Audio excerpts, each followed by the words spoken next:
Welcome, friends, to the How To Heretic. I'm Uncle Mark. And I'm Uncle Dan. And this is your user's guide to life on the outside. That's right. Leaving religion is the first step into a larger, better world. But it can also be a scary world. Things work differently now. Never fear. That's why we're here. We're your audio uncles. And with help from good friends and experts in all sorts of fields, we're going to share the stories and seek the knowledge to build a great life. After all, you only get one that we know of, so let's make the most of it. Indeed.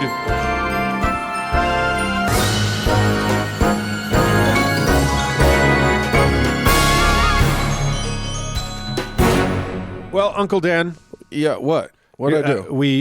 Is it my fault? It is, yes, but we can continue to talk about that list off the air. Okay, thank you. It's a long list. It's an ugly list. I'm going to check it twice, but here we are. We don't quite have a quorum. Uncle Doug will join us in a segment later in the show. Yeah. He's away, been called away on important business of some sort. He's on a mission. But yes, he's on He's serving his second mission. His 2-year bicycle tour of Central America. But we have plenty to talk about. On this show. Yeah. We're gonna talk a little tech, tech talk. Little tech talk. Because we think it's important to keep everybody up on the latest innovations. Oh yeah. In religion. Yeah. And then we got a really soggy God we're gonna talk about who's really awesome. Yeah. You're gonna take us all the way back. About as far back as we can set the Wayback Machine. So you're gonna see this one matters more than you might think. And then in a fun way. In a fun way. And then we're going to have a how-to that is a little off the cuff. And I'm going to surprise my co-uncles. Yeah, we don't know what's coming with this idea, but because I think it's a bit more philosophical than most. So yeah, and who more qualified to delve into philosophy than an art school dropout and an acting school dropout? Yes, lest we forget, and whatever Uncle Doug is. The only you both have college degrees. I'm the only one. No, I dropped out just like you so did. It's just Doug. It's just Doug. Doug's the only one with Doug paper. Has a degree. He's got paper. Who gave Doug a degree? I don't know, DeBry or something. And one last thing, another quick announcement because it's rushing towards us. Yeah, which is the How To Heretic Hangout. Yes, at on October the 14th at Wasatch Pub and Brewery. Yeah, it's going to be a hootenanny, 6 to 9 p.m. It's going to be delightful. If you're in or anywhere near the area of Salt Lake City in the state of Utah, yeah, or you can make it here. Yep, show up. Come show up. It's going to be fun. Meet us. Meet other heretics. We'll provide some snacks. There'll be a cash bar. There'll be some fun and excitement for everyone. Who knows what's going to be happening? Yeah, anything could happen. Yeah, it could be pants optional. We don't know. We don't know. Madness will ensue. Yeah, so please join us again, October the 14th, 6 to 9 p.m. We'll call it a family reunion. You'll meet your favorite uncles. Wasatch Brew Pub on 2100 South and Highland Drive in Salt Lake City, Utah. Go to the Facebook page. We've posted an event there. You can check in with us, and there is an RSVP website, so you can let us know that you're coming. Yeah, and we would just love to meet all y'all. It's going to be a thing in historic Sugar House. Why would you miss that? So why would you miss that? So without further ado, let's get on with the show. Hey ho, Uncle Dan. Yeah. There are miracles. There are wonder-working things. Yeah. But oftentimes there are other helpers along the way, I suppose. You know, I'll tell you this. Yeah. So much of our exploration of religion on this show, looks at ancient religion. Yeah, looks at thousands of years, before the Common Era. Or we look at the Bronze Age and the Iron Age. But you know what? When everything was true. Yeah. And we didn't have any way of testing anything. But you know what? We don't live in those ages. No. This is, what? I don't know, space age? No, we're post-space age now. Yeah. Fuck space. Space age was like the fucking Jetsons. We're like way post. We're like both before and after that. We're time age. Right. Well, I think we're in what's now called the Great Pause. We're now in the Grand Recession. The Grand Revert back to awfulness. The all-consuming stupid. Yes, indeed. Yes. But You know what this is? Tell me. This is the era of technology. Technology. Technology. Yeah. We're better than all those assholes in their barbaric eras. Right. I mean, can you imagine what the internet during the Bronze Age was like? It was absurd. Yeah, it's like slower than dial-up, Even slower than dial-up. which is ridiculous. Right. Also, cuneiform dial-up. and you know, if we want to throw up a pyramid, it doesn't take no hundreds of years. No. We can just throw that up in a few months. Not that we've done it, but we could. Easy. Yeah. It's too easy. That's why we don't do it. That's why we don't do it, because it's dumb, It's stupid. and it's a basic shape, We can't even use it. and we're past that. We're done with it. We're better I than mean, that. we did it in Vegas. We got the Luxor. And it's wonderful. And it is a beautiful, beautiful piece of engineering. Really, really wonderful. So there you go. Yes. We're better than they are. Always. I want tech. That's what I'm getting at. Well, let's I explore want- some technology. So I'm going to introduce you to a guy named Volney Matheson. Oh. Also known as, and this sounds very fancy, Dex Volney. That was a pseudonym under which he wrote. You, of course, will remember Volney as the author of the rousing book, The Radio Buster, being some of the adventures of Samuel Jones, deep sea wireless operator. Among other books and I don't know stories. how. I can't tell you how many times I've read that. I bet you can tell me. I got dressed up in character for the midnight book release. Oh, yeah. With everybody else. Oh, it's so much fun. Yeah, I was it's so much fun. I was Sammy, the submarining wireman. Oh, really? Yeah. I always went as Captain Jones because it's just one of those. Yeah, I things, should have gone as Captain Jones, but because Sammy's brassiere was always a little snug for me. Being Yeah. a broad-chested fellow. But I see the appeal. Yeah, you can see how it worked with Obviously. my slender ankles. But Yes, anyway, indeed. That among his other, as that very catchy title may indicate, Volney was a curious man who was inclined toward electronics. okay. His official bona fides seem sketchy. Right. It seems to be basically that he once held a job building shortwave radios, and the scariest of scare quotes here was a chiropractor and psychoanalyst. I couldn't find any evidence of formal training in any of those things. He just was them. And it was in scare quotes, huh? I was putting it in. Oh, scare you put it in quotes. scare quotes. Okay. Because the early 20th century was a really fun time, I guess. I think It's a wild, wild west when it came to medicine. if you wanted to be a polymath with no accreditation, that was the golden age. That was, boy, Yeah. you can just be all the things. Yeah. You know what else I am? A dentist. Come here. I'll do your teeth. You just find a business card printer with a flexible moral a yardstick, and you can be anything you want. You can be whatever you want. Yeah. Sure. Now you got to have a license to cut somebody's hair. School. So dumb.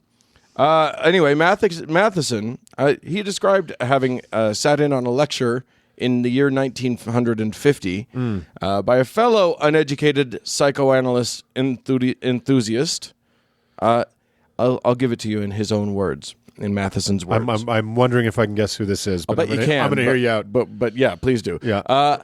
I next attended a series of lectures being given by a very controversial figure who several times emphasized that perhaps the major problem of psychotherapy was the difficulty of maintaining the communication of accurate or valid data from the patient to the therapist. Oh, yeah. It appeared to me that the psychogalvanometer showed most promise. The controversial figure, as you no doubt have guessed, Is the son of none other than Mother Hubbard. that's right, Lafayette Ronald Hubbard, LRH to you. Yeah. Ron Hubbard, yeah. So, just, dear listener, from this moment on, this story will be nothing but incredibly sad, right? That's... We're not getting far into Scientology. We're just going to talk about what that psychogalvanometer Yes. evolved into, Right. which is Scientology's most famous bit of tech, the box that does nothing, that is the E-meter. The needle that tells the guy exactly what he wants to know anyway. Right. Well, here's the thing. If you think that I'm being a bit of a jerk by claiming that it does nothing, Yeah. well, tell that to multiple courts around the world, because on many occasions they have had to force Scientologists to stop claiming that it does, in fact, actually do a thing. Yeah. So we'll get into that later. But first, what is an e-meter? What is an e-meter? I'll attempt to describe. Yeah. It's a little box, maybe, a foot and a half by 9 inches. Yeah. And you hold the pre-clear, the non, the person who's being audited, because what guys on the street call a mark. Yeah, exactly. The mark. Yeah. Because here's the deal with Scientology, and what a lot of our listeners will have gone into, a lot of the literature, there's several good documentaries on the Netflix or whatever about Scientology. Yeah. But if you don't know, if you walk into a Scientology church building. Yeah, there's a Scientology Center. Yeah. If you walk in there and they will welcome you. Oh, you bet they will. And you say, hey, what are you guys all about? Eventually, you'll be sat down, and first you'll be given a, quote, psychological test. A personality test. A personality test. That's what it is. That will tell you all the things that are wrong with you. Right. In the same way a horoscope will tell you all the same things that are wrong with you. Right. You have fears and challenges in your life. There are things in your past that are unresolved. Does that sound real? You're like, oh my God, that's me. It's like you knew me. Yes. Did my mom call you before I got here? Exactly. And then, and eventually, if you stick with them, by the way, they can solve all of those psychological problems. Eventually. So that's eventually. Well, not eventually, never. That's right. But they can solve them never if you give them a lot of your money for a fee. Right. So they're not allowed to practice therapy. So don't confuse it with therapy. Therapy's bad, by the way. Yeah. They'll tell you. It doesn't work. Going back a little bit, LRH basically, peace be upon him. Peace be upon the prophet. He basically just took the foundation, like Freudian psychology 101. Yeah, and said okay, and failed it. But he just took the basics of it. Yeah, and said, symbolism and dream imagery and mother relationships and all the things that are kind of the punchlines of jokes about psychologists. Right. That's the basis of Scientology. That's your building block. That is your foundational. And then there's aliens and volcanoes and hydrogen bombs. But this is what happens when you get a pulp sci-fi writer. Yes. Starting a religion. Yes, and truly, the Guinness Book of World Record holder for most works of fiction ever published. Right. Most bullshit pumped out into the public. Oh, it's all crap. Anyway, you know what? Here's what I'll do. I'll read from Scientology.org. I'll read their own explanation of what the e-meter is. Let's get it from the horse's mouth. Let's get the real fucking deal. In part because I found it so delightful. And this is actually a large chunk, but I just couldn't not bring it in because it's so much fun. Yeah. E-meter is a shortened term for electropsychometer or psychometer. I don't know how they say it. I like psychometer. That is straight out of a 1950s black and white sci-fi movie. Right? Hook him up to the electropsychometer, Sally. You got it, Chief. Beep, boop. I have analyzed the data. Boop, boop, beep, boop. Here's what they say. It's a shortened term for electropsychometer. It is a religious artifact used as a spiritual guide in auditing. It is for use only by a Scientology minister or a Scientology minister in training to help the pre-clear locate and confront areas of spiritual upset. Now, you may have noticed that that term religious artifact. Yes. That is... Like the finger bone of Timothy. Yeah. Yeah. It is literally what they were forced to call it when they were legally no longer allowed to call it anything useful or medical. Right. Those tent pegs of religious words that are pounded into the melon of this paragraph. Right. And they had awkwardly. And they had to use it because if they claimed that it did anything, they get sued. Yes. So, it is a religious artifact. Here's the next paragraph. In itself, by the way, this also comes directly out of out of some lawsuits. In itself, the e-meter does nothing. It is an electronic instrument that measures mental state and change of state in individuals and assists the precision and speed of auditing. The e-meter is not intended or effective for the diagnosis, treatment, or prevention of any disease. They're in the clear. Right. They've made it. They're literally in the clear. Yeah. Or at least they're pre-clear. Yeah. They're pretty close. In order to understand how the e-meter works, it is necessary to understand some basic Scientology concepts. This is still them. There are three basic parts of man. So we're going to give you the L. Ron Hubbard theory on human psychology. Okay. Here it goes. This is he took Freud and then he added. Yeah. This is what happens when you take a sci-fi mind and add it to a science world. Right. There are three basic parts of man: mind, body, and Thetan. Thetan. That's Yes. right. The Thetan is an immortal spiritual being, the individual himself. The Thetan inhabits a body and has a mind, which is a collection of mental image pictures. The pictures in the mind contain energy and mass. Mass. The pictures Yeah, okay. contain energy and mass. Just in case any of you missed it, Right. the pictures in the mind, energy and mass. Right. The energy and force in pictures of painful or upsetting experiences can have a harmful effect upon an individual. This harmful energy or force is called charge. So they just like to make up new definitions for words.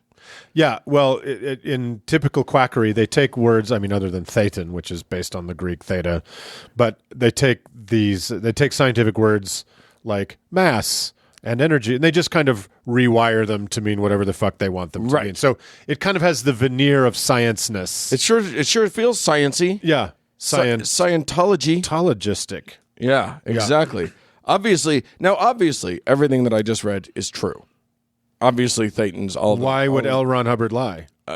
It makes no sense. He was a high-ranking person in the Navy. He made up. He was in the Navy. I was reading a little. He was in the this. Navy. He wasn't, and he was given command of 2 ships. Yeah, which he was then, which both times was then taken away from him. He kind of fucked up.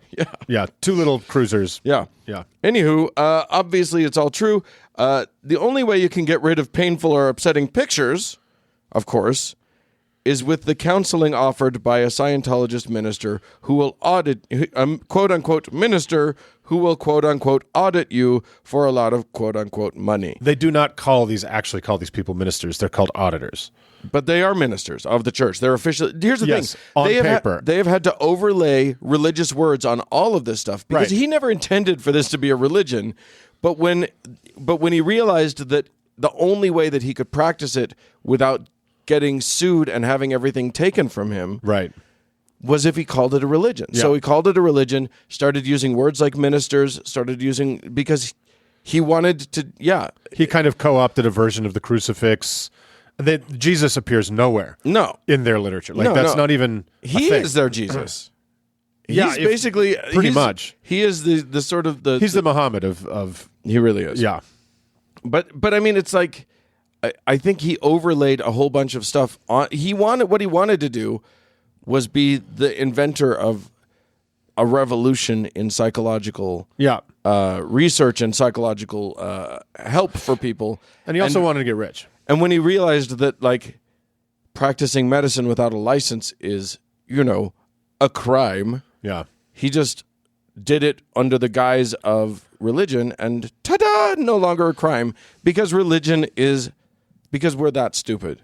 Right. In our society. Because we allow religion so much fucking leash that these abuses... and Scientology is nothing but an insane, abusive, psychologically and physically abusive system that is a money vacuum. Yeah. That's it. It offers... And if you walk into one of the Scientology centers, the moment before you hit the e-meter, your personality test is the last free thing they're going to do for you. Oh, yeah.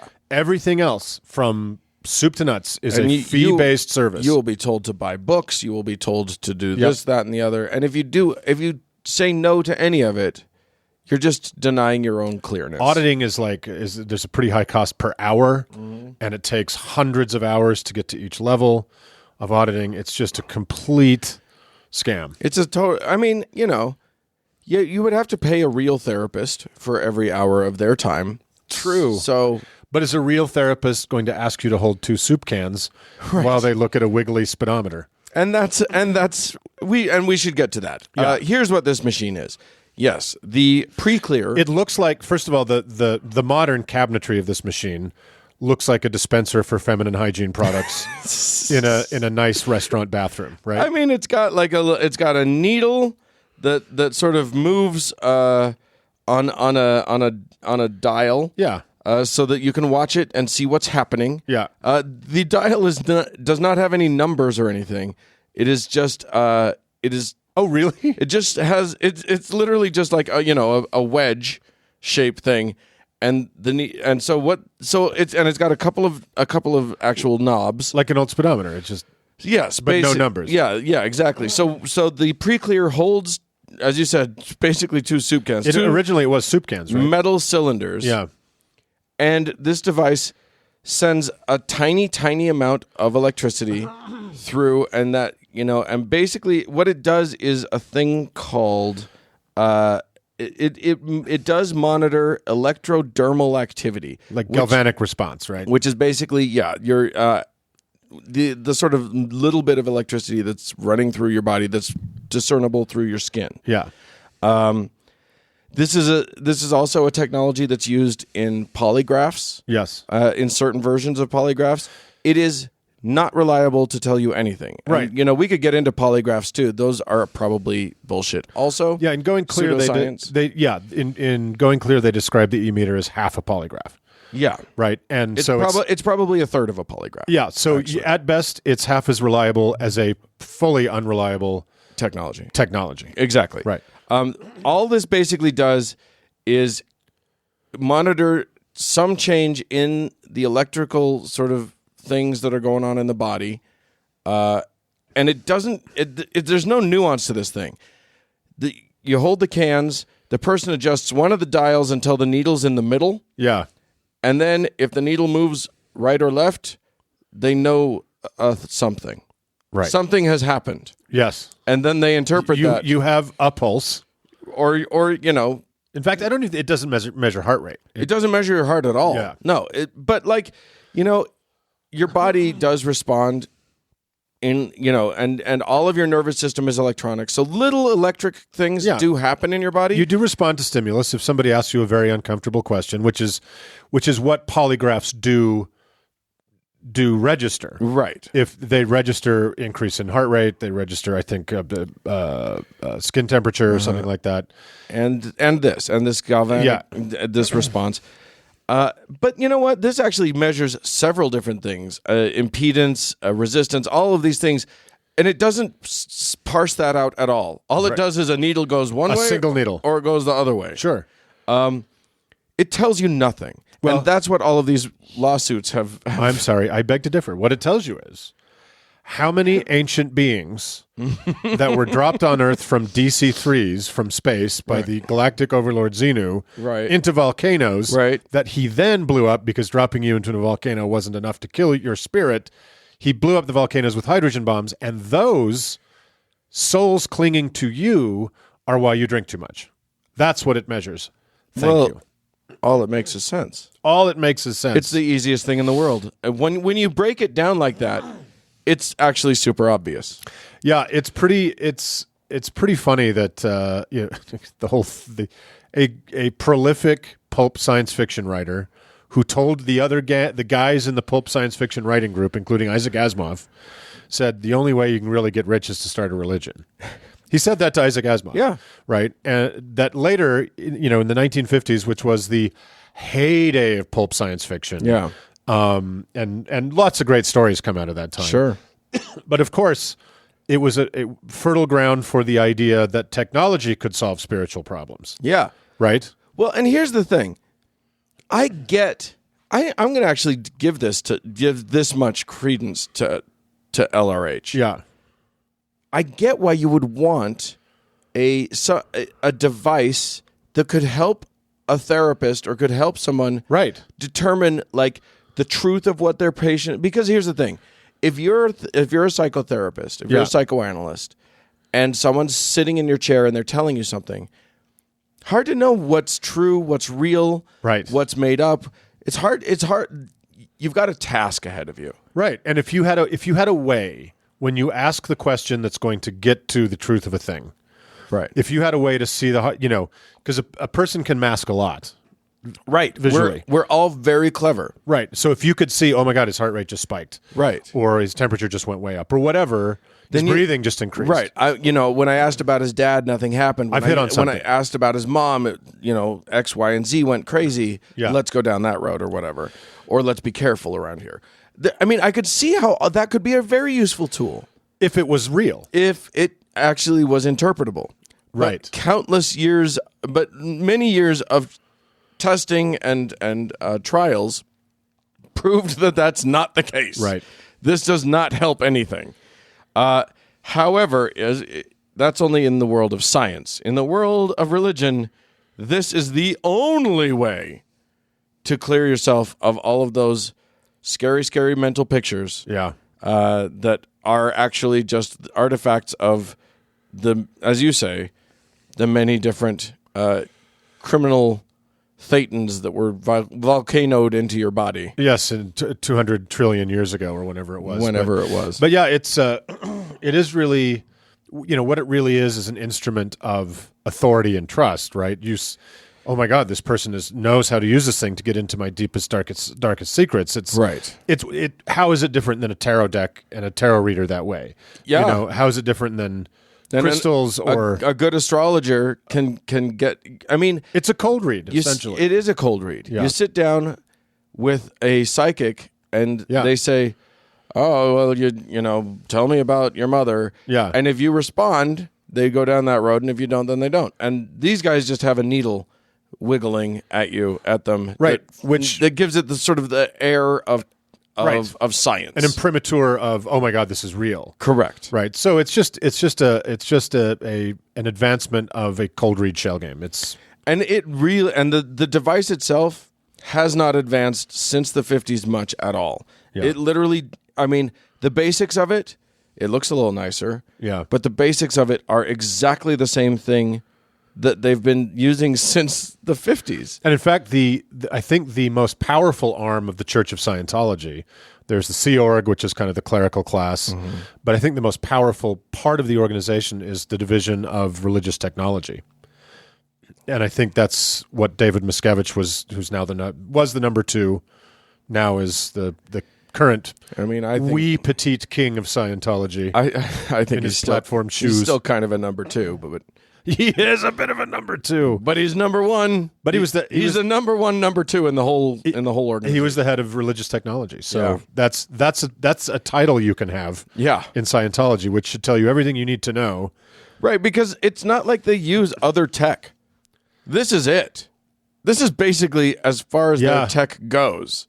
So I don't think there's any other piece of equipment. So they have an institute devoted to this. You know what's crazy is they keep releasing Dianetics. And you have to buy it every time as a Scientologist, and they change like a colon or they corrected the syntax somewhere and they sell it at full price again. Right. How they have not gone, oh my God, there's a new e-meter. Right. Oh no, they have. Oh, they have. Oh yeah. I see. The first one was the This Hubbard. one is 9 million megahertz more accurate. Right. Yeah. No, they don't say that. But yeah, that first patent was in 1950, and then from then on, here's what's funny. There's this sort of mythos that Hubbard himself invented the e-meter. He didn't. It was this guy. It was that guy Matheson. Dex. But Hubbard, from then on, every e-meter patent after that had Hubbard's name on it, and not the names of the actual guys who did the work. But yeah, they kept patenting it. There's the Hubbard Mark II and the Hubbard Mark V, and now they're looking on the I've got a picture here of a Mark Super 7 quantum e-meter. Oh my God! The thing is, though, to be fair, who gives a fuck if we're fair to the Scientologists? They don't really sell them, do they? They don't sell them to the. I don't think it's the public can own them. No, but if you only the clerical class. But if you rise up to being an auditor in Scientology, you have to buy one. You gotta buy it. Oh, they don't provide it. Nope. Back in the 50s was the first time that they were sued, and one of the big sticking points was this goddamn e-meter. Because they were sued by the. Let me think here. I've got it somewhere. The some psychological. The New Jersey State Board of Medical Examiners decided to sue them. Who sues Hubbard Dianetic Research Foundation for practicing medicine without a license. And then in 58, that was in 51. In 58, the FDA decided to sue them. Yeah, they seized 21,000 dianazine tablets. They believe in taking these huge loads of niacin. Yeah, it was just vitamins. It was a bunch of vitamins, but he claimed that that it helped you with radiation. What are they called again? Dianazine. Which is like Dianetics, but it sounds like Diana. Well, he was a branding genius. Yes, he was. Yeah. And then they also in that raid they seized. Or maybe this was a different one. Oh, yeah. So in 63, this is the one. In service, I love this phrasing, in service of an FDA complaint, more than 100 U.S. Marshals and deputized longshoremen wow. with drawn guns. What an image. Raided the founding church of Scientology. You're kidding. No. And they seized... a bunch of books and booklets and e-meters? A whole bunch of e-meters. So several hundred e-meters. 100 marshals were not enough. Well, it was marshals and longshoremen. Oh my God, what? 100 guys. Yeah, literally, there's like 7 marshals, and then they just went to the dock apparently. Got a bunch of roughnecks to hey, you guys, smash down doors. Put on these badges for a minute. I need you to and take these guns. We're gonna go rough up a religion. I've read a ton about Scientology, but I've never heard that story. That's great. Yeah. Anyway, they were ordered at one point to destroy by a court to destroy all those e-meters. Really? And then the Church of Scientology appealed because basically the first court basically said, yeah, this is all bullshit. You can't do that. Right. And was like, destroy it all. And then they appealed, and the circuit court said, no, they're claiming that it's religious. They've never made a medical claim about it. So they got overturned. They got to keep it and all this stuff. But you don't get to ever say that it has any medical value or that it can do anything. Yeah. You have to say it can't do anything except spiritually. Right. So that's suddenly the auditors were ministers. Yeah. Yeah. Well, it's just a piece of fucking garbage. But do you have any information about what happened to poor Dex Matheson after? I don't. He probably just became a slave. No, he actually. I think he fell out with Mr. LRH and pursued. Actually, for a minute, I know that he pursued. And got patents on updated versions of e-meters. Mm. I mean, I think he was basically trying to do what LRH did, but I mean, right. If you don't have that kind of P.T. Barnum savvy and raw sex appeal, right? How are you gonna make it work? Well, I think this is our first. Many shows in, this is our first dipping the toe into Scientology, isn't it?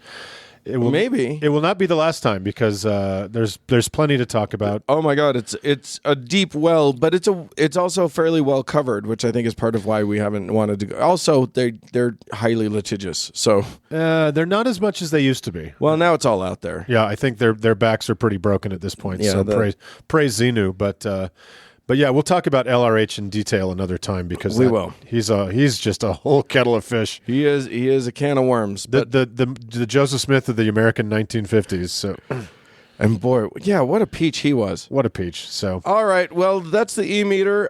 Go audit yourself. Yeah, you might. I mean, fucking Stick your dick in a soup can if you want to. It'll do the same amount of good. That's the only advice we can give you guys. Enjoy. Moving on. Hey, Uncle Mark. Hello. If I had a shovel Yes. and a hammer. and a desire to venture into the world of the supernatural, you know what? Yes. You know what I might do? I might go to the graveyard of the gods. Of the gods. And I'll meet you there. Okay. And you're gonna need some hip waders today as well. Because okay. this is a watery grave. We're going sub aqua. This is a watery grave, and I am really, really happy about today's who we're going to dig up today. Oh, I'm excited. This is a person who was forgotten to history for a god who was forgotten to history for a very long time. Okay. That has kind of become very, very important again. Oh, how exciting! So today we're going to talk about quite an old god, one of the oldest we know of, by the name of Utnapishtim. You didn't really do that, did you? I did.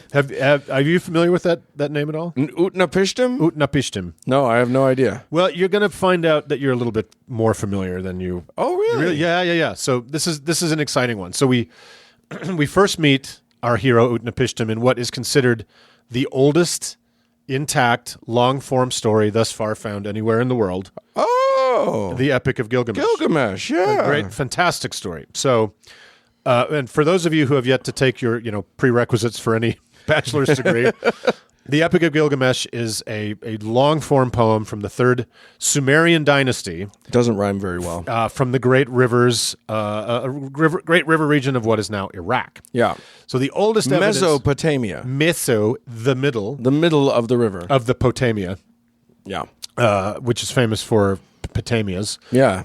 Hippopotamias. The oldest evidence of the story was a series of clay tablets that were made in about 2100 BCE. That's That's too many years ago. That is a long time ago. That's all the way on the other side of the Common Era. You're right. It's there. It's on the other side of that particular arbitrary fence. So, and as we know, tradition in almost any place, but certainly in Near Eastern mythology, the story itself likely predates its written form, right, by many hundreds of years at least. Yeah. So it's safe to say that the Epic of Gilgamesh and all of its heroes and gods are approaching 5,000 years old from where we sit on the timeline. Sure, but we would not know which parts of what came from what era, because these stories do, it picked up stuff from places and it dropped off some stuff, and Right. So we may never know, the actual origin or location of each of these stories, but as large kingdoms like the Sumerians, who then became the Babylonians, did, they just kind of, and as the Romans did and the Egyptians did, you just kind of gather it all together and make a big gumbo. You take the ingredients that make the best soup and you go with it. That gives you the best explanation for the origin of things and the best way to control the rabble. Right. So we meet our friend Utnapishtim for the first time in the story when our hero Gilgamesh, king of Uruk, which is in modern Iraq, is alone and casting about the land, mourning the loss of his once enemy turned friend, Enkidu. Okay, first of all, I love the idea of casting about the land. I do it myself on occasion. Every now and then you got to go casting about. Just cast about. And aimlessly. And also, I'm very pleased about this Enkidu fellow. You remember Enkidu? Enkidu was... I don't, but you Really? can remind me. So Enkidu was a wild man that the gods created, like a man of the wilderness, that the gods created to challenge Gilgamesh and to keep him from oppressing the people of Uruk because he was an unjust leader. He's Loki. So they fought a mighty fight, and then they became friends afterwards, and then they went on adventures. Sure. They killed the bull of heaven. It was a whole thing. And then Enkidu gets killed for that, and so Gilgamesh is super sad because it was like his best friend ever. Yeah. So anyway, sad Gilgamesh decides to go on a search for his ancestor and god, and Gilgamesh is part god. He's a demigod. Utnapishtim the Faraway.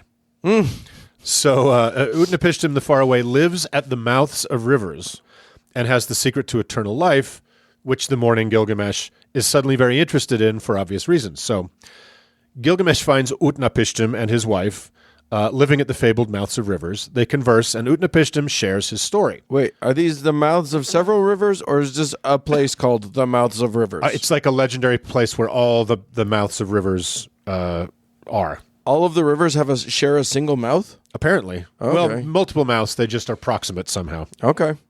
Well, It's an old fucking story. That's fancy. Yeah. It's written Apparently nobody had time to actually walk all the way to the end of the river. It's wrote out in clay. It's an old story. So Gilgamesh finds Utnapishtim and his wife living at the fabled mouths of rivers. They converse. Utnapishtim shares his story. He was not always a god. He became one through a heroic act of courage and obedience to the ancient gods. Oh. More on that in a second. How very Joseph Smith of him. Oh, it's more like another character you'll see soon enough. Okay. But Utnapishtim is unimpressed with Gilgamesh's plea for immortality, and he challenges him with this weird test to defy sleep to see if he's worthy of his request for immortality. Okay. So he's like, if you can stay awake for X amount of time, I'll make you immortal. And Gilgamesh is like, I'm a hard ass, so I can totally do it. So, of course, Utnapishtim spells him into an immediate and deep sleep.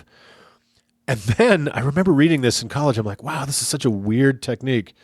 And then employs one of storytelling's most inventive devices to show the passage of time. Okay. So he instructs his wife, who doesn't have a name, so we can already see how critical this story was to the Bible. Right. Grafting off of it. So he instructs his wife to bake a loaf of bread for every day Gilgamesh is asleep. Okay. So after 7 days, he wakes him up, and Gilgamesh jerks awake and thinks he's just dozed off for half a second. But then Utnapishtim shows him the 7 loaves of bread in incrementally increasing states of decay. Psych! Yeah. Check that. Mold, motherfucker. Check and mate, bitch. So Gilgamesh fails the test. So as a consolation, Utnapishtim tells him about an undersea flower that restores youth, cleverly named this is all hyphenated, the how the old man once again becomes the young man plant. Isn't that awesome? I love that. Wait, can I circle back on one thing real quick? Yeah. The test was stay awake. He had to stay awake for a given amount of time. And then, But then he tricked him and put him to he sleep. just cast a spell on him. He was never going to give him immortality. That is a shitty thing to do. But it's like so much of mythology, right? Right. You're given a test that there's no way you can pass. It's like, okay, your test is don't get hit by this baseball bat. And I think it's just a constant expression of the gods don't give a fuck. They'll do whatever they want. Exactly. And you're immortal and you just have to deal with it, right? Yeah. So At least it wasn't one of those tests where he passes and then the guy says, nope, never mind anyway.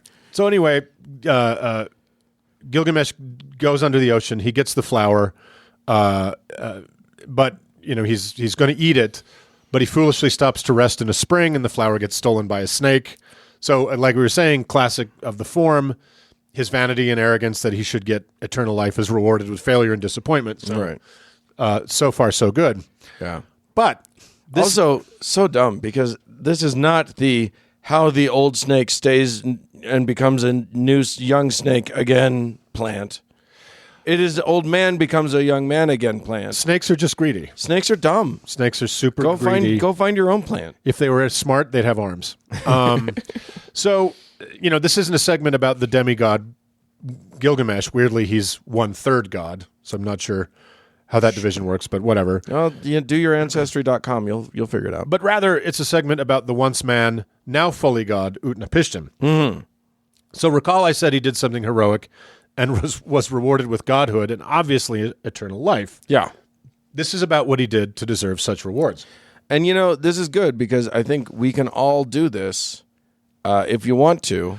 Well, I'm going to attempt it. After you tell me what it is, I'm going to patrons of the show will get to see me attempt what we're about to learn. This is a huge Patreon goal. So, Utnapishtim was a very pious nobleman of some kind. Sure. In his human life, living along the banks of the Euphrates River. So far, complete parallel so life you're to down. my own. Enki, the Sumerian god of water, appears to him and tells him that the gods are mad and will summon forth a great flood. Okay. Utnapishtim is given 7 days to build a great ark into which he will collect his family, the seed of man, the seed of animals, etc., to survive this annihilation. Sure. You see, Uncle Dan, dear listeners, So far, it doesn't sound familiar to me at all. whether you know it or not, we've all met Utnapishtim before. Yeah. We just happen to know him as Noah. Right. Ken Ham loves this guy. Like Noah, Utnapishtim is a faithful man who is warned by the gods to build a floating vault to preserve humanity and zoological life. Like Noah, he builds it exactly to the god's specification. Enki even draws it on the ground for him. That's nice. Like Noah, he warns the townsfolk of the coming calamity. Like Noah, he sends out a dove to find land. Like Noah, he emerges from the ark and makes a sacrifice to the gods, and his children become the seed corn of all humanity. Point of order. Yeah. You keep saying the phrase, like Noah. I think what you mean is Noah, like Utnapishtim, did all of these things. I think you're smelling a theme here, Dan. So, of course, as millions of desperate and truthfully sad Christian apologetic websites are now screaming for me to point out, there are some differences too. Sure. See, Utnapishtim's ark was this is what I'm anxious to see you do.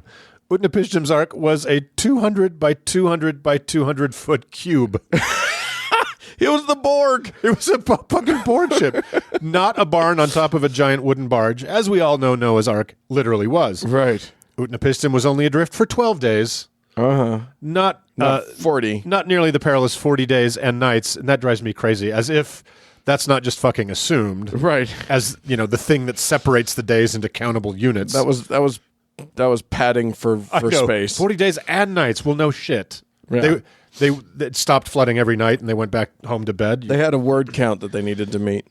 So super different. Yeah. Utnapishtim was generous and invited all who wanted to come on the ark, and many local people took him up. Oh. Therefore, in addition to saving species, he was preserving skill and knowledge as well, because the blacksmith came, the carpenter came, Who are the people in your Right. neighborhood? So where Noah was an utter asshole and didn't let any of the desperate people, including children, on board, Yeah. so Noah clearly is better.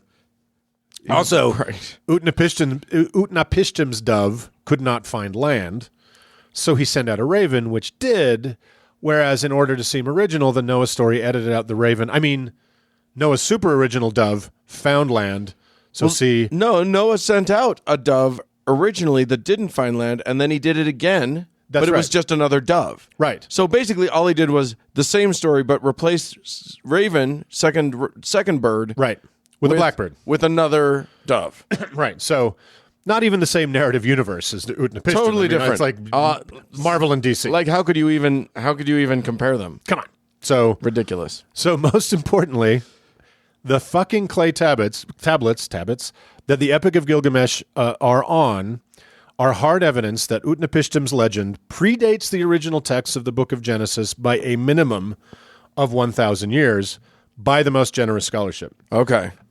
More recent scholarship on the origins of the first books of the Bible say it's actually probably closer to 1,500 years older than the first books of Genesis. Huh. So, and Because they're liars. the story of Utnapishtim isn't the only story of a great flood in the biblical zone to predate the biblical version by many hundreds of years. Right. Ziusudra is another Sumerian Babylonian hero who would build a ship to survive a world-ending flood. So, sorry guys, not super original, but here's where... But a fun one nonetheless. I mean, who doesn't have fun with this? And it gets really fun, because Utnapishtim, again, forgotten for thousands of years, Yeah. is a real troublemaker. And this is where I think our listeners are really going to give him a second look. Because I can just see the excitement bubbling in you. it's worth doing a little anthropological digging here to illustrate how shocking Utnapishtim's story has been to the literalist Christian heart. Recall that in the broad Protestant world, the concept of sola scripta was a critical concept, meaning that truth comes from the Bible, not the church. That was where they separated themselves from the Catholics. Right. And that every word of the Bible was absolutely 100% literally fucking true. Right.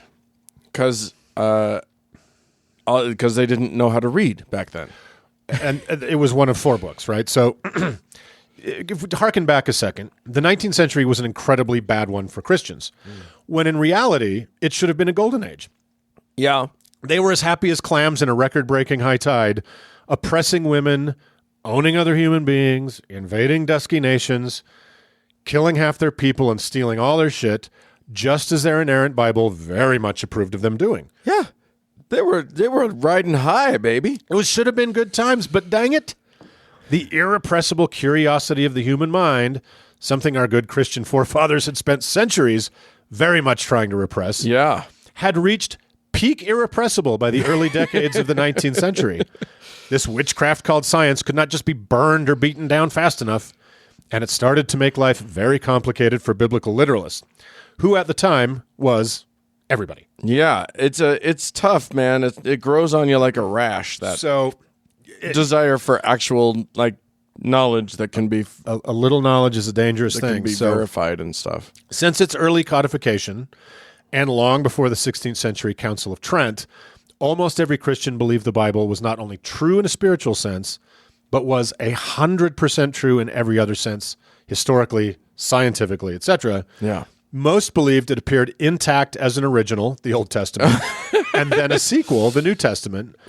Literally, people are like, oh, this was delivered on this date, this was delivered on this date, as is, put together, boom, truth. It grew out of the ground in a plant called the Bible plant. And they thought that it was not only totally infallible, but the oldest story ever, since it obviously starts with the invention of people. Right. So, well, with the invention of light and dark, for God's sake. And the firmament. Yeah.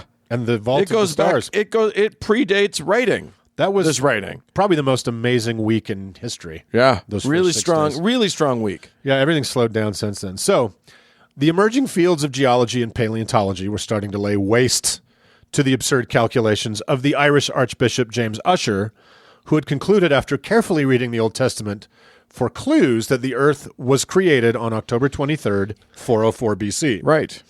An early geologist declared he could prove the Earth was 42,000 years old, setting off a firestorm of controversy. Right. In 1859, Darwin published... Which, by the way, he was wrong about that number. He could prove that it was at least that old. He was a little off. He was just a little bit off, but in the wrong direction for the Biblists. Warmer.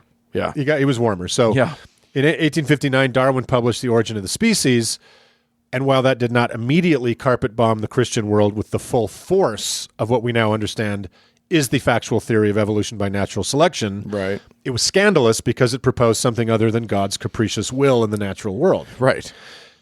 Then, as most people will know, Champollion finally cracked the Egyptian hieroglyphic code via the Rosetta Stone in 1824.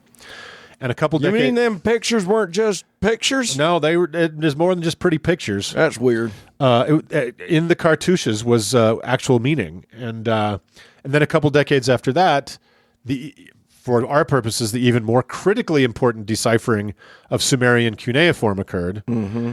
And the belief that the Bible was the oldest story on the earth and a historically accurate one was basically fucked. Just got decimated, yeah. So in 1872, the discoverer and translator of the tablets that would become known as the Epic of Gilgamesh, a British guy named George Smith, gave a lecture at the Society of Biblical Archaeology. And it was a big deal. All the leading lights of English science and society were in attendance. And he read for them Tablet 11 of the Epic, the story of Utnapishtim. Uh-huh. In the sensation and scandal... The story of Oopsie Daisy. A holy schmitchnim. In the sensation and scandal that followed, this once dead god rose from the waves to create a terrible stir. Not only was this epic and relatable story 1,000 years older, at least, than Genesis, it was in every important way, as we talked about, the same fucking story as Noah's Ark. Right. Except, let's get real, Utnapishtim's son doesn't see him naked, and bam, black people. Right, exactly. So Gilgamesh seems to offer no theorizing about the origin and ranking by goodness of the races at all, obviously making it deficient relative to the Bible. So what we now recognize as the muscle-pulling, brain-bending, absurdly gymnastic Christian apologetics of, it's not meant to be taken literally. Right. Or, it's metaphor, man. How can you not understand that? Or, of course, in looking for logic, bro, you're missing the poetry, which is what the whole thing is about, bro. Yeah, it's just literature, man. You got to see it from a literature point of view. All that shit is post-Gilgamesh. Yeah. It is panic-driven, pressure valves and workarounds from people who in pre-Gilgamesh times would have sworn every word of the Bible was literal truth if you put a gun to their heads. Right. In all the Bible stories I've researched, Dan, I think you'd probably agree with this, none of the myriad apologetics are as pathetic and laughably terrible as the ones surrounding Noah's stupid floating zoo. Right. And they're sadder still when they try to apologize away or explain away Utnapishtim and his giant cubical ark. Pardon me. So His box of animals.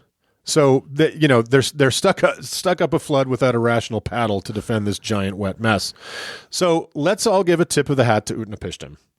Before we put him back under the water, who was Noah 1,500 years before Noah was cool, and without whom our Christian friends would have a much easier time defending their basically incoherent, indefensible shambles of what was until pretty recently a 100% literally true book. Well, and is still to many. Let's not forget there are many people in this modern era, in this country of ours, who believe 100% that the Bible is literally true. Yeah. And that Noah's Ark literally happened. Yeah. There's an entire goofball giant museum in Kentucky testifying to that very notion. Yeah, and I would say, if whatever crazy billionaire is done giving his money to the Gamcast boys to make their Christian movie parodies, right? If you got some money left over, give it to us. Give it to us. We'll buy the plot of land next to Ken Ham's Ark and make an Utnapishtim and we'll box. build our fucking 20-story monstrous Borg cube, black tar covered Ark and laugh at the quivering little plagiarized myth beneath our shadow. Yes, I like it. Yeah, so hook us up. Hook us up. We have good ideas on this show. Yep. So we're doing it. Hats off to you, Utnapishtim. Now back under the waves you go. Goodbye. Bye.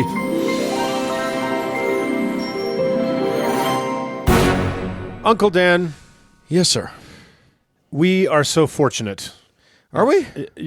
Oh, for sure. Okay. If you look at the long march of life on this planet, white males in modern America, white cisgendered males of above average looks, certainly. Oh, absolutely. And almost frightening levels of intelligence. Yeah, we're doing pretty good. We're doing great. We're doing pretty good. And in addition, basically worshipped. And in addition to that, our resumes as God ordained white people who should obviously be on the Supreme Court no matter what. No matter what.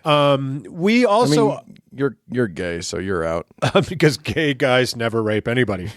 I'm living proof. So we're also fortunate that there are some people who agree with all those things and more. And they like to hear us jaw on every week about whatever garbage we've dug up. Yeah. So and again, we have to be careful because we're going to be out of episodes because we're almost out of crazy, terrible, awful religious shit from history. Oh wait, let me just open this door and see if there's any. Oh, good. There's plenty of stuff to talk about forever. There's another 900 podcasts in there. So anyway, there are people who love to hear our garbage and love to pay us a few shekels for it, and for that we are deeply, deeply grateful. Yeah, it is truly remarkable that people are doing this, but we love it so much and we have to thank them. So here we go. This week's beautiful folks are Skylar, Stockholm Syndrome. Yes. That's great. Apparently we have traumatized them into giving to us. That's right. They've now, at first we were frightening to them, and now they've learned to trust and depend on us. Right. Yeah, and will defend us even to the police or whatever.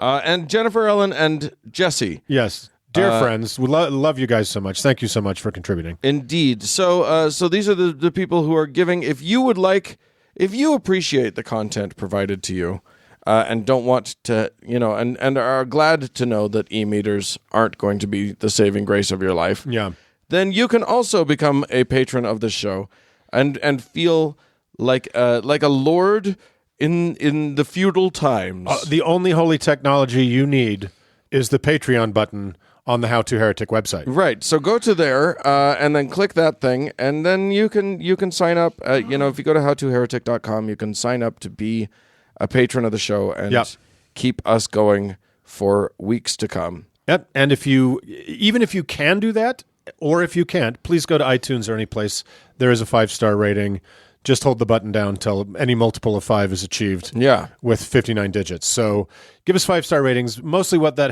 helps do is algorithm math thing. More people hear about it. So share the love, share the bullshit. It's all we can do in this wretched life. So Yes, indeed. we love you. Let's move on. Moving on.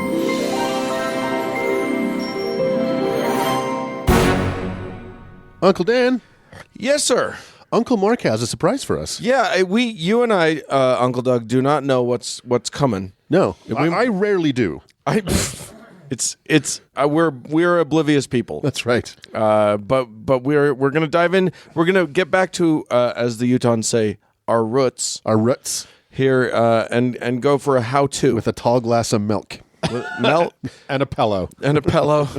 Yeah. Well, the best way to go through life is in a constant state of surprise, I find. And lactose overload. Yes, exactly. So, yeah, there's been fellas. Yeah. And again, I'm going to kind of spring this how-to on you because I think what I want to do is get some just honest reactions and thoughts and spark a discussion because this how-to, like many of our how-tos, like maybe how to drink, is not here's how you do a thing. Here's how to begin to think about a thing. Or Yeah. how to begin to think about how you might go about doing a thing. And we're going to begin to think about a thing. Yeah, and I think this one is going to have a lot of opinions will vary. Okay. Moments. So I'm gonna- even opinions within the room. Oh, I definitely think so. Yeah, okay. So I'm going to do a little preamble to this how-to before I kind of say what it is. Okay. But I think it's a really important one in recent events out certainly in our part of the world and even in our own lives, Dan, have got me thinking about this a lot. Okay. So let me jump in here. So earlier this year, there was an explosive and very strange recording that was posted on John DeLynne's Mormon Stories podcast and on a news site called Mormon Leaks. Okay. Right, which is the WikiLeaks of the Mormon world. So without a Julian Assange, hopefully. But it was made by a woman named McKenna Denson, and it was her clandestine conversation with the former head of the Mormon Missionary Training Center in Provo, Utah. Yeah, this made pretty big splash, Yeah. like nationally. Pretty big so. splash. And it was a guy named Joseph L. Bishop, and of course the MTC is a sacred institution in Mormonism. Right. Uncle Doug passed through it. I did. Who knows? Maybe this guy was the head of it. Like Joseph, a corn kernel, he passed through it. and they come out the other end That's right. yellow and undigested, and knowing not a goddamn thing Covered with shit. except conversational Spanish. So this guy is called Joseph L. Bishop. I don't know. Was he there when you were there, Doug? I can't. Oh God, I don't remember. Anyway, Do you know his tenure? I could look it up, but I don't. Let's have it. not So- bother. So in this tape, McKenna Denson eventually confronts Bishop about the sexual assault and rape she suffered there in the 80s from him in a specifically prepared basement room under his office that had a bed and a TV VCR with pornographic movies. Oh, Yeah, God. it's crazy. He had a little sex dungeon. Yes. This is a guy who's pretty high up in the church. I find his name confusing because he wasn't a bishop. Right. His name was Bishop. He wasn't a bishop, but he was considered like that position is a position of some reverence. Very much so. Yeah, it's a very. I mean, that's a career making position in the Mormon Church. Yeah, and to be fair, it wasn't a sex dungeon so much as a sex dormitory. Oh, it's a sex dorm. My favorite. Which, movie. by the way, that's a great movie. Rent it at your leisure. So what's amazing is he pretty much cops to all of it. Like once she gets around to confronting him, Right. He doesn't cop to her specifically. he cops to a lot of shit. Yeah, he says, "I You were feel the one- terrible. I used to do that. Oh, did I do that to you? I don't remember." He's like, you were the one with something breasts, and she's like, no, I'm as flat as a boy, always have. So he basically rambles out confessions to several sexual assaults. Right. Wow. Yeah, he does that. He's like, "Were you the redhead who had the mole on her left?" No. Okay. And just Well, to be clear, that is not a good legal strategy. yeah, that's Right. That's the worst way to respond to this. So yeah, he just keeps admitting to things, and again, this was totally legal because Utah is a one-party recording state. Right. And I'll put a link to the Mormon Stories podcast where this recording is on. If you have the time and the interest, it is one of the weirdest, most fascinating things I've ever heard on tape because It's also horrifying. it's horrifying. But the fact and you should go into it with a sort of blanket trigger warning. the fact that he doesn't know this is coming, and then he completely cops to it is one of the strangest things I've ever heard. Yeah. So after it was made public, the Mormon Church did what any loving, tender-hearted disciple of Christ would do. They sicked their high-powered law firm on her and tried to discredit and slander her in every conceivable way. Right, exactly. Despite her having a straight-up admission on tape. So, the problem isn't him, obviously. The problem is her. right, Yeah. she's a Jezebel. She's a yeah. Did you know that she's not even a very good Mormon? Yeah, she's divorced. Her marriage fell apart, so we can't believe anything he said on a tape. yeah. I love that when the perpetrators of abuse use the symptoms of abuse in follow-on life to discredit the people they've abused. Right. You know what I mean? Like, they haven't been able to hold a marriage together. How could I have sexually assaulted her? They struggle in relationships. Right. How can we trust these They people? don't trust authority figures. How can we trust the recordings made by these people? I'm sure the moment that tape went live, there was a massive transfer from the Catholic Church to the Mormon Church. Here's what you do, guys. So anyway, the statute for criminal charge has long since expired. Official Mormondom has decided to treat her like a cockroach. Yeah. And so just about a week ago or so, McKenna Denson, with the help of a puckish troublemaker called New Name Noah, decided to take some action. Yeah, who we know. So they went to Joseph L. Bishop's, and of course he's a Mormon authority, so he must have a middle initial. Right. They went to his neighborhood church in Arizona on the one Sunday a month called Fast and Testimony. I'm sorry, just he is still in his position of authority? No. But Okay. because He's just a hapless old man now. Okay. when you hit a certain rank, your middle initial is assumed. Right. Exactly. And these people went to a different state. They traveled. She and her and some compatriots traveled to a church in a different state On what's called Fast and Testimony meeting. which is Mormon open mic. Open mic day. So back in the day, we passed mics around, but now you walk up to the pulpit in front of the whole room, and anybody, and visitors are welcome under very tightly controlled circumstances. And usually you can go up and bear your testimony about the truth of the gospel or tell a faith-affirming story about a miracle with 3 eternal Mayan peasants. So while New Name Noah was secretly taping, and somebody else, I think. There were 3 people. 2 or at 3, least yeah. three. Because somebody sees Mike Norton's camera. Yeah. Anyway, McKenna Denson got up and spoke, and we'll put a link to this video in the show notes. It is very, very interesting. She basically talked about you are protecting a rapist who's in this ward, who's in this church. Yeah. Right. Because she hasn't been able to get any kind of relief or even a dialogue with the church about what happened. So that's that story. Another time, this very brave child used her 3 minutes at the mic to come out as gay at Fast and Testimony meeting in front of her entire church community. The kid is 12 or was 12. Yeah. Which, for our listeners, if she had gotten up there and cut a puppy into pieces, it would have been less shocking to that congregation. Yeah, you have to understand the decorum. Yeah. The tedium and decorum of a Mormon church service is so impenetrable. Yeah. that if you were to be present for any of these things happen, I'm surprised the pews survived with the amount of butt puckering that happened. Yeah. In any of these events. They didn't clench the pews into sawdust. Right. But how fucking metal is this kid, right? Yeah. She's 12. And again, Dan, the unwritten rules around every moment in Mormonism are so strict.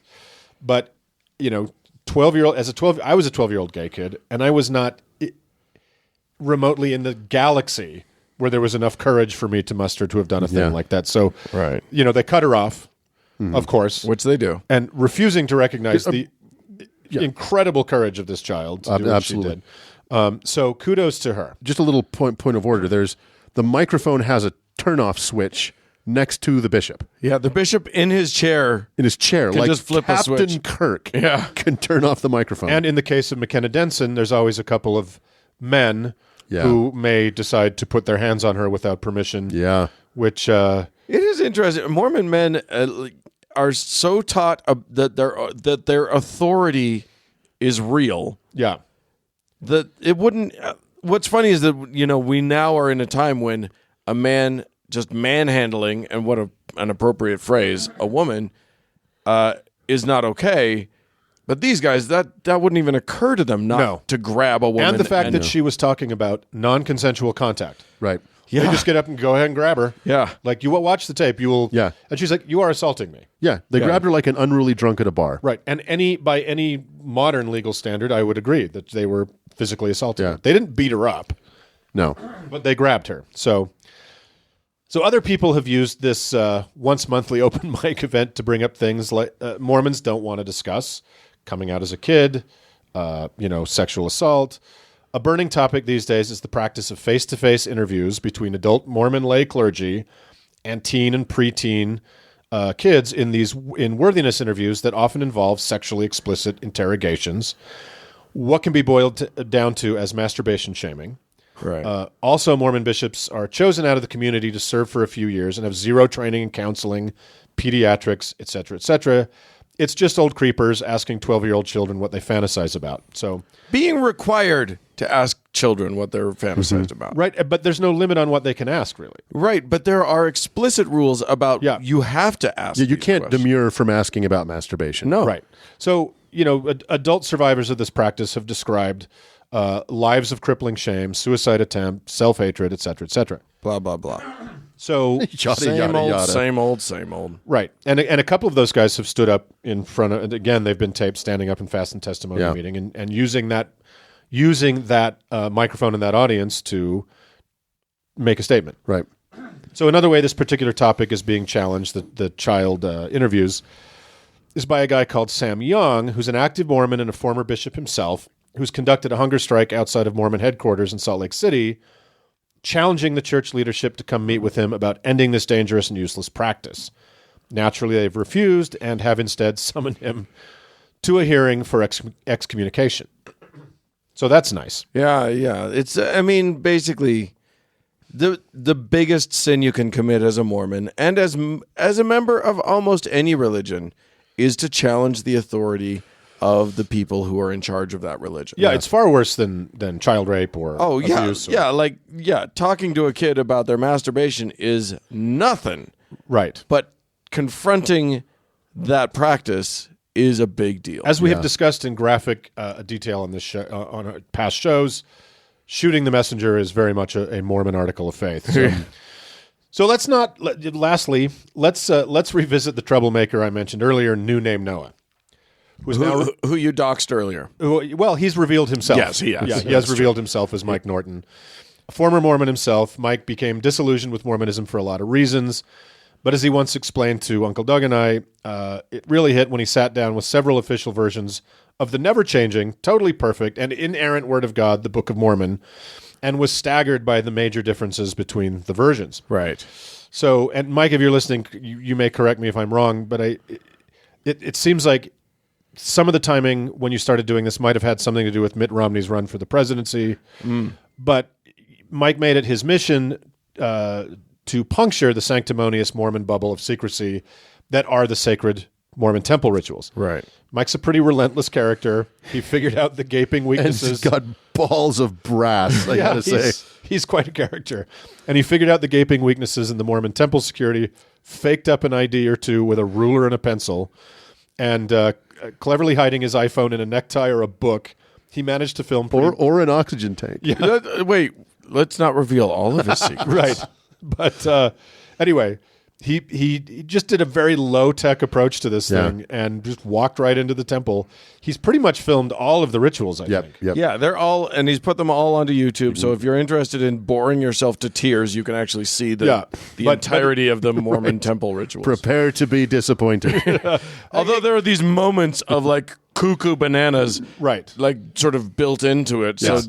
So you have to wade through 70 minutes of like, oh my God, stop. It's to get to the 1 minute of, oh my God, what? It's 80% banality, and then it's like 20% super weirdness that is mostly a bunch of grown people dressed as comedic bakers in a children's television show. doing I almost did a spit take. doing frontier Tai Chi. So Oh my God. Pele ale to that. Oh, shit. That's kind of Mike's Black Ops stuff. And as Dan says, if you're interested, just go to YouTube, type in New Name Noah. There must be I don't know how many videos he's got up by now. Oh, that got me. And what's hilarious is the worst thing they can do is charge him with misdemeanor trespassing. Right. But he does drive Mormondom up a rammy-umptum for sure. So I bring up all these different people because these are several people who have been wronged or have a legitimate beef with the Mormon Church. Each has used different methods to challenge or confront this hugely powerful, monolithic institution in its own space, kind of a judo using its own kind of methodology against it. So that is going to lead into what I think is a larger discussion. And I know people have been doing this kind of thing in the Jehovah's Witness universe.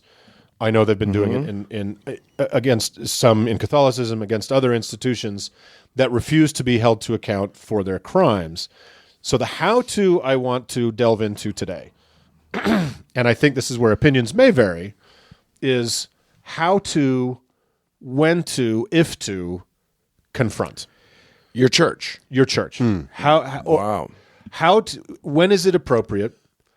Is it appropriate? And I think what McKenna, in my opinion, what McKenna Denson did is 100% appropriate. It's tricky. Yeah. This whole thing is it's a quagmire, and I think that a propriety may need some definition, because what we're talking about is, I don't know. I think we need to get to what is your goal. Yes, and this is why If I may ask the Page question. specifically why I didn't want Page here, because he would just say, "What's your goal? Be nice. Don't." Blah, blah, blah, Right. blah. Then I love Page. I don't know that he would say be nice. Right. But here's where I'm coming from with this is we have grown up in this monoculture of Mormonism and still kind of contend with its overly large presence in our lives all the time, Right. in the public sphere. My thinking about it is religion in America, especially Christianity, which is very persecuted, we all know that, does not recognize that any of the rest of us have safe space. Right. It doesn't it sees my bedroom as a gay man as their political territory. Right. It sees our schools as absolutely their political territory. It sees every woman's uterus. Right. Yeah. It sees the physical body of every girl and woman as their political territory. I don't know why they get a place where we don't get to go. And I agree with that. Yeah. I think that that there's nothing sacred about the sacred, in that I don't think they'll claim that they're off limits in terms of being Challenged. because you're challenging their most deeply held sacred beliefs. It's and how- deeply precious. and to some extent, like I think that there are reasons to challenge them that are valid and reasons that are less valid. Of course. And some people want to go after them for something that's just stupid, and it's like, well, I don't even know what you're doing. Right. She, Denson, Yeah. clearly, not only, I mean, she's not seeking, a settlement from the church for herself. I think she knows that. I think the ship has sailed. Oh, actually, no, she's got a lawsuit in place. Yeah. I'm wrong. She has a lawsuit that's not about. She can't sue the guy because the statute of limitations is there, but It's the criminal statute has Right. He can't be tried in a criminal. But civilly, she can sue the institution she's suing or the something. church Yeah. because the church put him forward as a safe representative of them, and that's fair.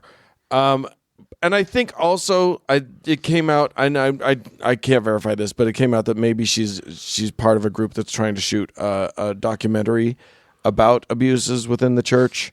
And Fair game, I think. And this is publicity for her. Yeah. So I mean, all of that says to me, yeah, get in there and but it is also, she was technically like probably trespassing, maybe, or could Well, be said to be. I would say in the broadest possible Visitors strokes. are welcome. It says so. It on says the, so that's a on the good point. buildings. That's a good point. In the broadest possible strokes, this is a free country. Free speech is as close to a religious right. You know what I mean, Right. for our country. you have every right to confront people. You have every right, if you're willing to suffer the consequences. I don't think a church service is any more protected or safe or sacred than a city council meeting, than a Senate hearing, than a campaign event. I mean, I think if a church service is open to the public, absolutely, well, of course, yeah. Because a church could just say, you know what, this is all of us. We're not letting that's other people again. in, That's saying that they get to make a rule that they're protected when they decide they're protected, and they've decided that none of the rest of us have protection. You know what I mean? I mean, they can make a rule about their building. You can't come into my building. Well, I mean, leaving hypocrisy aside for a second, I just think that it bears mentioning that this is a free country, and if you want to go into a church service, or you want to confront someone on the street, or you're willing to suffer the consequences of a misdemeanor trespassing charge, go. You can go do that thing just like Code Pink does at Senate hearings. And you know what I mean? Like, I think that to separate those things, a little civil disobedience. Civil disobedience. So, but in the case of this woman, and then we'll get into this, but I think she was sexually assaulted. She was raped. Like, she has a grievance. Yeah. If I was not sexually assaulted, I just had a shitty 22 years of Mormonism. Right. I don't feel compelled to go in to one of their testimony meetings because I don't feel like I have a grievance that needs to be addressed.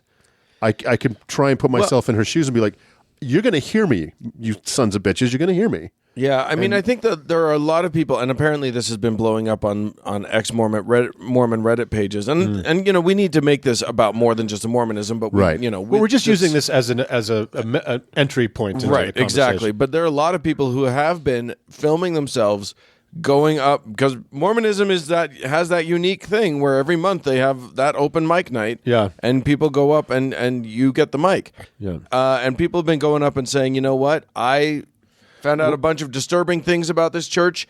I feel lied to, and I feel like this isn't, and so even if they don't have they weren't assaulted, they weren't raped, they weren't treated, you may not have even been maltreated, personally afflicted by, right? Right. There are people who are doing this just to say, I feel lied to, or I feel like this church, I now know fairly conclusively that this church isn't true. Yeah. And I think, that, I guess to me, there is a question of what is your goal? I agree with that. Absolutely. What is the goal? Because you need to, look out for your own sanctity of mind, and your own, you need to treat yourself well. And so if your goal is to get them, and you get trapped in, I think the aggressive against your former church thing is a trap for your own psyche, or is dangerous for your own psyche. I think yes and no. You can get into a pattern where you're not looking out. You're more obsessed with getting them than you are with taking care of you.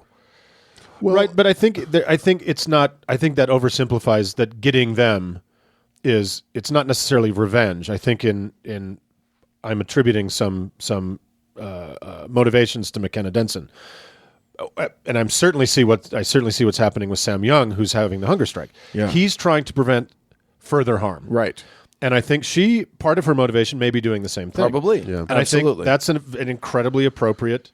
There's that open mic. Yeah. There's the sign that says visitors welcome. Yeah. And if you don't have, if you're a member of a church that doesn't have an open mic, standing outside that church with a sign, or just, whatever it is you feel like your protest is, like however it ends up looking, that's what we're talking about here. Yeah. And I think, we've talked about this on the show many times, but leaving religion is an intensely personal journey. Yes. And it's different for everybody. My own, journey was, part of it was when I realized how silly all of these beliefs were. I was embarrassed that I had believed them, and I didn't want to be around Mormons. I didn't. So, but other people feel like they need to have a parting shot, or they need to be heard, or confront the people that have lied to them or mistreated them. I think whatever that part of your journey is for you, if you need to stand up to the person face to face, then I think you should. Yeah, I don't disagree with you. And I want to be clear about that. I think that for some people that could be a very important thing for them. I don't think you can expect good results.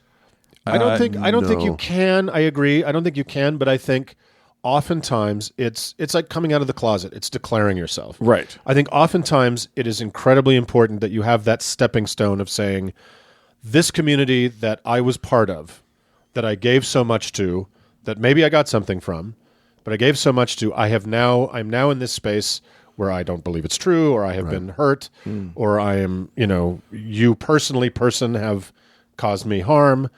That if you don't have that confrontation, or at least speaking your truth, that may be something that you just carry too long and too unhealthily. Yeah, and I think what I'm getting at is do it if you want to do that, if it feels important to you to do that, just remember that you're doing it for you. Right. You're not doing it to change them, because changing them, I agree. because you're not going to. No, and or I think if your you point do, is- or you might, but but this needs to be about you doing it for you. Your point is very valid. You're not going to change anyone. It's unlikely that, especially when you confront someone in their environment, that you're going to change their minds.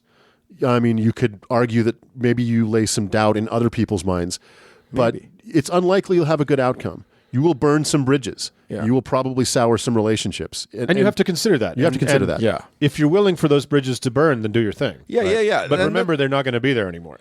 Right. Well, and I'm just saying, and there will be an emotional cost to doing it, And a social cost. to this confrontation. Yep. So don't go in blindly to that. Think it through. Thinking that you're going to walk out of there just feeling nothing but empowerment. Right. Because there's going to be this negative side to it. It will as be well. complicated. It will be complicated, and it will be messy, and somebody will say something hurtful, and there's going to be a lot of shit that's going to go down. There's confronting directly the person who may have been, that you see as symbolizing all the harm that was done to you, Right. or the person that literally caused you harm. Right.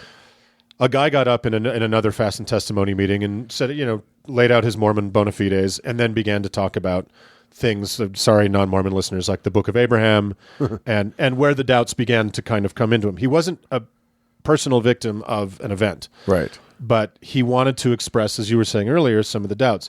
Now, he was told to leave. Right. But I think that may be, for a lot of people sitting in that room, that may be the first time they heard any of that stuff. Yeah, that's true. And Mormons, of course, are taught to be missionaries all their lives. Maybe he was just saying, now I feel like I have something else to share with you. Right. I'm not saying that's wrong, but I think that's where this bubble that allows this thing to be such an institution that causes harm without caring about it. Yeah. It's okay to pierce that. I think it's okay to pierce that bubble. I think so too. I just think but the thing that is most important to me in all of this is the individual's personal happiness and health. Yeah, is this going to help you get closer to that goal? Because look, if your goal is to drop a poison pill in the well and try and make sure and try and explode religion, guess what? Well, it's not going to happen. You're not going to do it. So what you need to do is ask yourself, what helps you? Yeah. What's good for you? And be real with yourself about what consequences may happen. Right. And there's many other forms of confrontation, obviously. Yeah, that's true. You could do everything from standing up and putting a hood over your head in sacrament meeting. I don't know why I said a hood. That's weird. It is weird. It just occurred to me. Or you can write a letter. You can phone someone up and tell them this thing you want to tell them. You can go visit them. There's a million ways you can express that confrontation. So that brings me to a point that to the personal, where Dan and I both in the recent months have attended funerals for young people that should not have died. Right. And I will be very, very careful in the details I give so I don't expose anybody for any reason. But you attended a Mormon one. Yeah. Mormon funerals are very classic, especially of young people, especially suicides. Classic for painting a picture of a person that you don't recognize. Yeah. Not honoring the person that died, or even not even, I mean, the classic Mormon thing is barely mention the person. Yeah. And just talk about Jesus and the church. Talk about the church the whole time.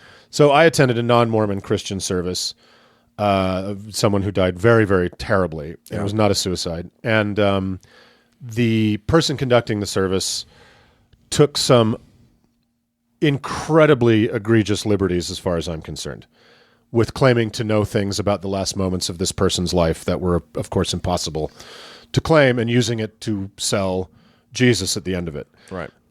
So, of course, the last thing I was going to do was stand up at a funeral and say, "You stop, mister." Right. I think fucked up. We can make the editorial position of this podcast: don't interrupt a funeral for your confrontation. Right. It wasn't my. I knew I was going to a Christian service. I might do that at Mark's funeral, but that's my business. I mean, and maybe I should amend that. The suicide note says no funeral. I should amend that to say that, like, if things are so out of hand, Leave. well, I mean, like, for instance, recently during Aretha Franklin's funeral, Yes. there was one preacher who was saying things like Black lives don't matter as long as black people are killing each other, and none other than Stevie Wonder himself yelled out Black Lives Matter. Like, he good for him. interrupted a funeral because something was going so egregiously awry, and Aretha Franklin's family was horrified by this eulogist. Is that the eulogist that was kind of groping Ariana Grande? Nope, or is different guy. Lots of fun shit happened at that funeral. Wow. But, like, yeah, you Yes, can interrupt a funeral if something horribly egregious Well, is or your happening. Stevie Wonder. Or your Stevie Or your Wonder. Stevie fucking Wonder. So let me tell you, I was pretty close at this funeral, even though most of the people there had no idea who I was. But I was in agony. I was very, very, very sad and hurt, and this was a person I was close to. Yeah. And to see what was the liberties that were taken, it was so fucking egregious that I didn't sleep for like 3 nights after that. So I decided, okay, I got to write this guy an email. Yeah. So the way I challenged what was going on there was I had a one-on-one conversation, email exchange with this person. I was pretty strident in my tone. I tried to be the lowest level of anger I could be, but I was still in a very grieving space. And so I just laid out what I thought, where I thought a otherwise beautiful service went completely off the rails into a high pressure sales event. Yeah. And so we had a back and forth. I'm not sure what will come of it. Here's what I would say my goal is from that. It was speaking my truth. Yeah. That I'm not willing to put up with that shit, which was very abusive, taking advantage of a bunch of grieving people stuck in a space who were obviously, for propriety's reasons, unable to say anything. Right. And that if nothing else, the next time he gets up to do something like that, he'll hesitate. Right. You might think twice. Yeah. He might think twice. And that was the goal, is just push back, because I think that was abusive. I think it was bullying. And I think it was taking advantage of the death of a very beloved person to do something that was very crass. Yeah. And very grotesque. So in my little way, I didn't do it publicly. This is the most public I've been about it. Nobody knows who I'm talking about. In my little way, I pushed back. And I think that people should fucking hear that. Yeah, I think I agree with you, and I think that especially in that, and frankly, if he had been a dick about it, maybe we would have made it public. You know what I mean? He did all the things Christians do. Is he immediately became the victim? He ran to the fainting couch. He did all that stuff. Yeah, but he wasn't really a dick about it. Yeah, and I read some of that exchange. You sent it to me, and I thought it was. I thought he did actually like take some of it to heart, and it sounded like he was actually like he considered what you had to say. But, yeah, I do. Which is think kind of was, a best case scenario. Yeah, right. I do think, to your point, Uncle Mark, is that he had not had a criticism in that sphere probably his entire life. Yeah. Because he's you an could older tell guy. he was kind of shocked He's an that older he guy. that he had hurt somebody. Yeah, and he got a bad Yelp review, and I don't think he was ready for that. And I think so. I think that maybe that's a critical point too. Is that some of these spaces have been so sanctified socially And in off our limits. in I our agree. world, Yeah. that they've never even heard that they could possibly be doing something wrong. So it may be that like badass confrontation isn't what's needed. Just a gentle nudge could be shocking to them. Right. Just saying to them, that actually hurt me, right? You Right. know that, don't you? And they may not. Right. That's which is one of the sort of shocking things about all of I this. will give him credit that I don't think he's a bad person at all. Right. I think he went there with nothing but good intentions and love in his heart, but in the vernacular of the Christianity that he's been part of for all his life, he couldn't imagine Right. that deciding to sell Jesus like a set of steak knives or a timeshare was At a funeral. right. Was anything but glorious. Right. Right. And And who could object to it? Well, Right. and that's the thing is in our civic life, we are encouraged to call your senator, call your representative, make your voice heard. And I don't think that any religious institution or person deserves any more protection or sanctuary than we give to our political world. Right. So if I think you have every right to make your voice heard. They don't deserve peace if peace is not what they deserve, right? I mean, And they only deserve, when I say safe space, everything I'm talking about right now, I think is the only method is total nonviolence. of course. Right. Not to cause physical harm or property damage or anything like that. It is simply to use the brains God gave us to challenge them in a space that they're not willing to give us. And let me just super fine point. I just want to make a little correction. I wasn't mad because it was a Christian service or he was talking about Jesus. Right. I was mad that he used the moment of an incredibly violent death as the vehicle through which to sell that. That's Right. what was disturbing. I was ready to sing Christian songs. I was ready to bow my head in prayer. I'm an atheist, and I knew what I was going into. I Right. thought. So I'm not saying that going to a religious funeral or service is in and of itself an insult to you. Right. You're going there to honor somebody, to remember somebody, to show love and support for a community or a family. And you said outside of that moment, it was a pretty service. It was, It was beautiful. I mean, Yeah. it was, his family was amazing, and, Right. and his friends were amazing, and Right. And I was so thrilled to be part of that and to see a crowded room for this person that so many people clearly loved, Right. and then a ghoul swooped in. Just to yeah. And so I think one of the morals of that story is that a little bit of pushback. Right. They're not used to it, and like you said, a tiny nudge, just one email that's not even a rager, just saying, Right.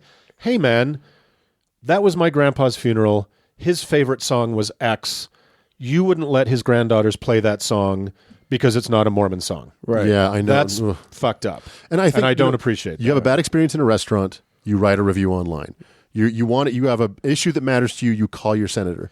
Why does religion get a dispensation Right. from that? That's Right. all. They don't pay taxes for the crate on the corner in the public sphere where the rest of us pay taxes to stand Right. and speak our minds, but they demand that they get to stand on that crate and speak their minds. I think it's okay. Yeah, they're putting ideas out into the public square. Yeah. They are contributing to the national dialogue.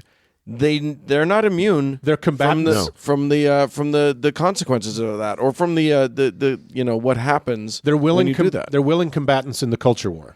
They don't get to then say All too willing. This is my secret fort. No girls allowed. Right. Yeah. You can't come in here. But we'll launch some missives out. But I can throw crab apples at you from in here. Right. So anyway, that's my take on it. I'm obviously have a little bit more of a militant sensibility. Well, about and it than maybe just to Uncle Dan. I think just don't be an asshole, but be an adjutant. I think that's completely fine. Speak your mind. Speak your mind and speak your truth. And make sure that there's, if nothing else, you plant that tiny kernel of hesitation. Gosh, maybe I shouldn't be a dick over somebody's coffin. You know. And remember that we on this side of the aisle don't use bombs for any of this. Yep. We don't, and I mean that, don't be. This isn't our.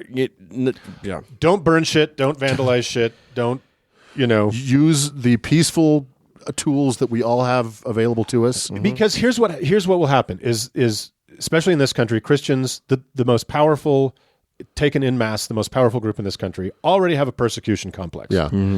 If you do something that is actually could be mistaken in some way as persecuting them, destroying property, painting a swastika on something, Putting your whatever, finger in their chest is on the scale. touching them, The same as 1,000 burned abortion clinics. right? So Saying something mean is enough for them Yeah, to that's feel enough. persecuted. But that's enough. But at least you can say something mean. at if least you want that's to. communication. Yeah. And Yeah. so anyway, that's my take on it. All right. Well, there you go. I think that's volley one.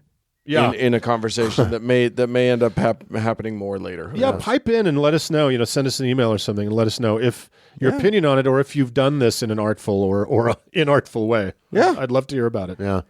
All right, let's call it good there and move on. Settled. Yeah. Moving on.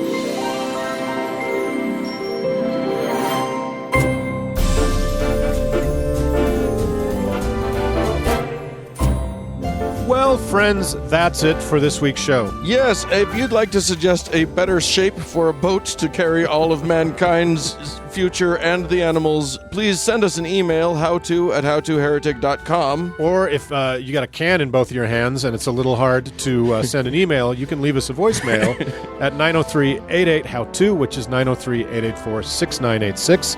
We're also on Twitter at HowToHeretic, and of course, our glorious Facebook page where you can tell us all sorts of shit. And also, you can sign up to come to the meetup.